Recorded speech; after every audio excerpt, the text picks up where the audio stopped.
안녕하세요. 이슈뽀객입니다. 자, 여러분들 코로나의 일상화입니다. 하지만 우리에게는 또 민족의 대명절 한가위가 코앞에 다가왔습니다. 하지만 이번 한가위에는 여행 가지 마세요. 네, 부모님 찾아뵙지 마세요. 네, 오지 말라고 각 시골 마을마다 플래카드 걸려 있습니다.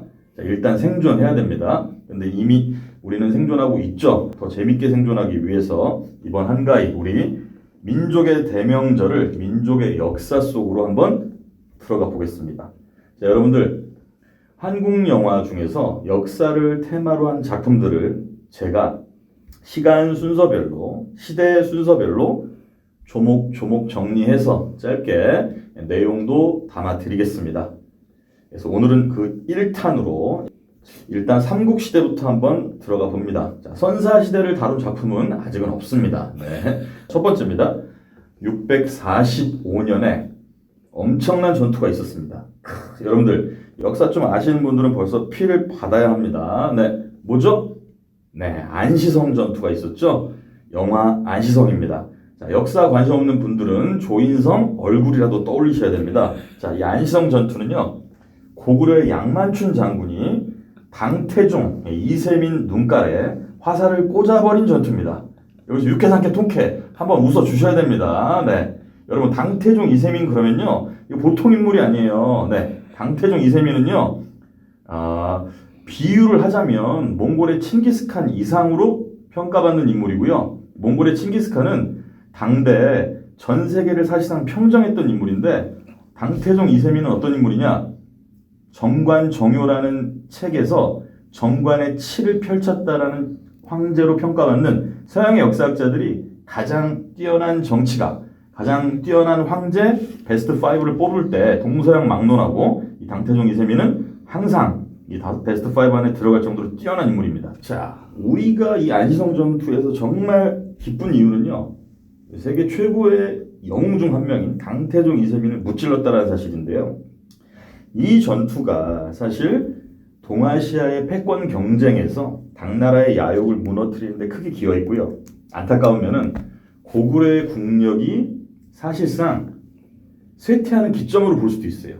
이거는 뭐 학자들마다 의견은 분분한데요. 안시성에서 막아내긴 했어요. 근데 그 막아냈다라는 개념은요, 이 동아시아를 향해서 뻗어나오는 당나라의 이 맹공을 고구려가 온몸으로 막아낸 거죠. 승리합니다.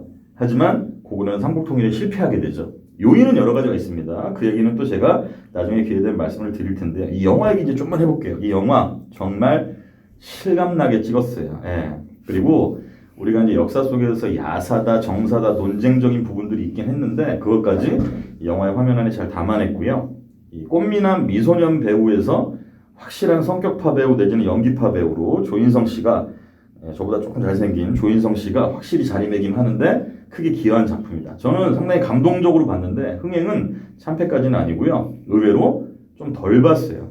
저는 이 한국인들이 이런 작품들을 좀 열심히 봐줘야 되지 않을까. 네, 이런 작품에는 우리가 지갑을 좀 마음껏 열자. 네, 이렇게 주장하고 싶습니다. 뛰어난 작품이었고요. 실제 당태종 이세민의 유언이 고구려를 결코 넘보지 마라. 네, 너네 넘보다가 내 꼴 난다. 네, 한쪽 눈에 화살이 꽂힌 상태로 시름시름 앓다가 죽게 됩니다. 영화 안시성이었습니다. 두 번째입니다. 660년 가보겠습니다. 660년. 어떤 일이 있었을까요? 백제 멸망입니다. 우리는 백제 멸망 그러면요, 의자왕만 생각해요. 이게 이제 뭐 알쓸신잡이라는 저희 이슈뽀개기의 경쟁 프로그램이라고 할 수 있는데요. 거기서 유시민 씨가 이게 이제 잘못된 역사 교육의 한계다 이렇게 이제 강하게 말씀하셨죠. 저도 거기에 적극 동의하고요. 이 의자왕과 백제는요, 사실 백제 전체 역사에서 일부분일 뿐이고요. 제가 짧게 얘기할게요. 의자왕은요, 그렇게 무능하고 삼천궁녀와 뭐 여색을 즐기고, 그리고 뭐 백마강 낙화함에 삼천궁녀가 올라와서 치마를 뒤집어 쓰고 빠져 죽고, 예, 제가 백제 부여 백마강 낙화함 여러 번 가봤거든요. 빠지면 뇌진탕으로 죽습니다. 네, 왜? 수심이 매우 얕아요. 그리고 3,000명의 궁녀가 올라설 수 있는 터가 한 군데도 없습니다. 네, 전부 다 낭설이죠. 왜 그럴까요? 지금 우리가 공부하고 있는 이 교과서 역사는요, 김부식의 삼국사기를 근거로 하는데요. 김부식의 삼국사기는요, 신라 중심 사반이에요. 그래서 신라가 삼국통일한 것은 정당했다. 어쩔 수 없었다. 그럼 어떻게 됩니까?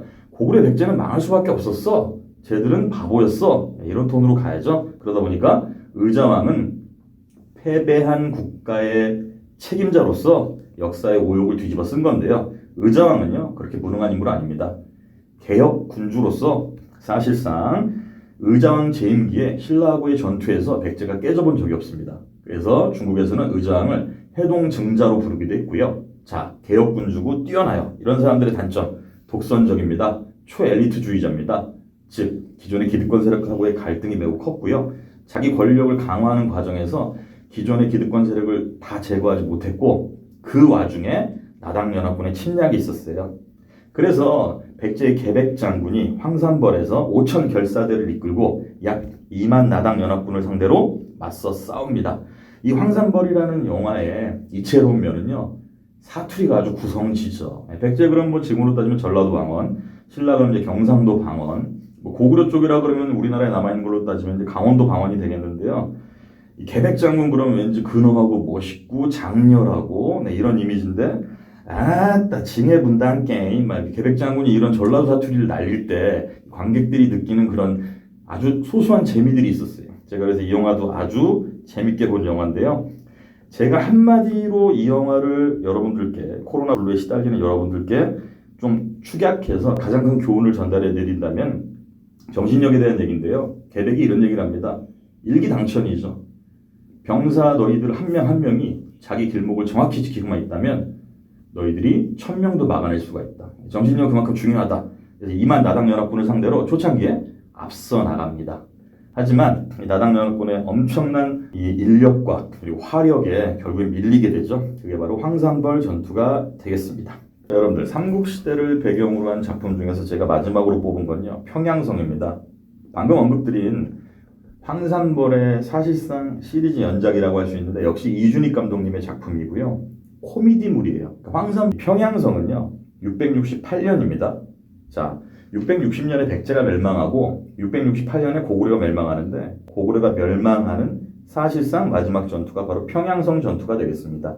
이 당시 평양성이 바로 고구려의 도읍지다 이렇게 생각하시면 되고요. 여기서 우리가 놓치면 안 되는 게 668년에 고구려가 멸망하기 전에 사실상 고구려의 멸망을 의미하는 사건이 있었어요. 666년에 바로 연개소문이 죽습니다. 자, 성은 연씨고요. 이름이 개소문입니다. 자, 저는 이제 농담으로 이런 얘기합니다. 연개소문은 이름이 안 좋아서 일찍 끝났다. 예, 사실상 고구려의 독재자인데요. 어떤 나라나 역사를 보면 동서고금의 역사에서 강한 독재자가 권력을 쥐고 나라를 운용할 때 그 국가가 그 독재자가 쓰러짐과 동시에 사라질 확률이 매우 큽니다. 자, 이 연개소문의 죽음과 함께 고구려는 사실상 국력이 쇠퇴합니다. 그리고 연개소문의 아들 3명 있습니다. 그 3명이 권력을 놓고 내분이 터지게 되죠. 우리가 이제 역사 속에서 국가가 멸망할 때 항상 빠지지 않는 2가지 요소가 있어요.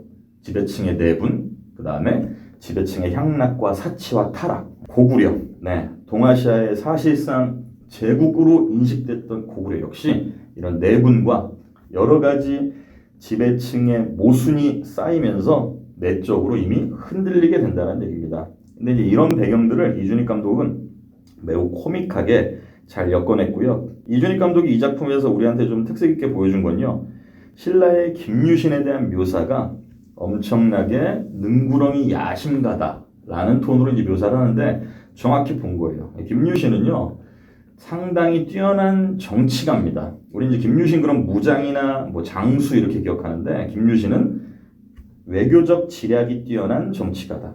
짧게 말씀드리면 김유신은 신라 오리지널 핵심 기득권 출신이 아니고요, 금관가야의 왕족 출신이에요. 그러면 금관가야의 후예들이 신라에 편입될 때 언급결에 따라온 집안입니다. 그럼 신라 기득권이 김유신을 인정하지 않죠. 김유신에게는 혈족상 한계가 있어요. 피가 나빠요, 쉽게 얘기하면. 그러면 어떻게 보완해야 되죠? 신라의 왕족과 손을 잡아야 되는데, 신라의 왕족이 일개 금관가야 출신의 몰락한 왕족의 후예인 김유신을 쳐다볼 리가 없잖아요. 그러면 김유신하고 코드가 맞는 사람이 있습니다. 신라의 왕족인데 신라 왕족들 사이에서 따당하는 사람 누구였죠? 바로 김춘추였어요. 그래서 김춘추도 우울한 청년기를 보낼 수밖에 없었어요. 김춘추의 할아버지가 진지왕이었는데요. 이 진지왕이 화백회의에서 쫓겨납니다. 왜? 음란하다라는 이유로 쫓겨납니다. 사실은 기록에 보면은요, 진지왕이 뭘 좋아해? 남색을 밝힌다. 어린 남자애들을 탐하는, 성적으로 탐하는 그런 음란함 때문에 물러나야 된다. 그러면 김춘추 입장에서는 불명예스럽죠. 그래서 왕족들 사이에서 살짝 겉돌던 김춘추하고 손을 잡기 위해서 김유신은 자기 여동생을 미인계로 활용합니다. 김유신이 김문희를 이용해서 김춘추를 자기 뭘로 만들어? 그렇죠. 매제로 만드는 거예요. 결국 이 김유신은 이런 방법으로 김춘추하고 손을 잡게 됩니다. 그리고 김유신은 가야의 유민들을 융합해내고요. 김춘추는 신라 왕족의 나태함을 질타하면서 개혁적인 외교 정책을 펼칩니다. 여러분, 그 당시 국력의 차이는요, 신라는 꼴찌입니다. 신라가 삼국통일을 하겠다? 말도 안 되는 소리. 신라 내부에서도 그랬어요. 근데 이 김유신과 김춘추가 삼국통일이라는 정치적인 캐치프레이즈를 걸고 세력을 통합해내고 힘을 키웁니다. 그리고 해냅니다. 방법은 하나죠. 나당연합밖에 없었어요. 이거 외교력의 힘이에요, 외교력. 제가 이 나당연합이라는 외교적 창의력, 이걸 말씀드리고 싶었던 거예요. 제 김유신은 이렇게 능구렁이고 지략이 뛰어났고 권력에 대한 집착도 뛰어났고 미래 비전을 제시하는 능력도 뛰어났다는 얘기죠. 김유신과 김춘추는 최초 고구려와 연합을 시도했지만 실패했고 백제 의장에게 너무 많이 고생했어요. 결국 노릴 수 있는 건 나당연합밖에 없었고요. 이 나당연합이라는 정치적 상상력을 통해서 660년 백제를 무너뜨리고 668년 평양성에서 찬란했던 고구려를 무너뜨리며 삼국통일의 왕자로 올라섭니다. 자, 여러분들 여기까지 민족의 대명절 한가리 역사 속으로 빠져보자 1탄이었습니다. 자, 여러분들 2탄은요 당연히 이제 고려로 넘어가야겠죠. 기대해 주십시오. 여러분들이 교과서에서 배우지 못한 그야말로 따끈따끈한 역사 많이 있습니다. 다음 시간 2탄 때 뵙겠습니다. 고맙습니다.